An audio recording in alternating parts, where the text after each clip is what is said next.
এই অনুষ্ঠানের কথা যখন আমার বন্ধুরা আমাকে প্রথম বলেছিল, আমি ওদেরকে বলেছিলাম শুধুমাত্র জন্ম জয়ন্তী না, এখানে কাজের একটি আলোচনা, পর্যালোচনা, সমালোচনা তৈরি হোক। সেখানে আমাদের কাজগুলি আমরা নিয়ে আসি, সেটা নিয়ে আলোচনা হোক, আমরা নিজেরাও নিজেদেরকে বোঝার চেষ্টা করি, আরও ঋদ্ধ হওয়ার চেষ্টা করি। আজকে যেভাবে আমরা সকাল থেকে সেমিনার, চলচ্চিত্র প্রদর্শনী এবং সবশেষে থিয়েটারের আয়োজনটা হলো, তাতে খুব সাড়া পাওয়া গেছে। হাউসফুল শো হচ্ছে এবং অনেক আমার কলিগরা এসেছেন, বন্ধুরা এসেছেন, অগ্রজ এবং অনুজরাও এসেছেন। তো এটা আমার জন্য খুবই আনন্দের, আমি খুব সম্মানিত বোধ করেছি এবং কৃতজ্ঞ তাদের কাছে। হ্যাঁ, নিশ্চয়ই, আসলে কাজই তো করতে চাই।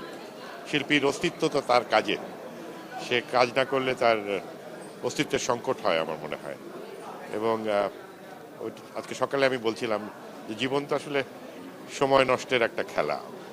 সেই সময়টা নষ্ট না করে যদি কাজে লাগানো যায় আনন্দের মধ্যে দিয়ে, শিল্পের মধ্যে দিয়ে, সেটা আনন্দের হয়। আমি শিল্পের বিভিন্ন শাখায় বিচরণ করি এবং সেটা আমি উপভোগ করি এবং এতে অনেকটা ভ্যারিয়েশনও পাওয়া যায়। যে কখনো আমি টেলিভিশনের কাজ করছি, আমি কিন্তু টেলিভিশন এখনো ছাড়িনি, গত 6 মাস আগেই আমি একটা ধারাবাহিক বানালাম।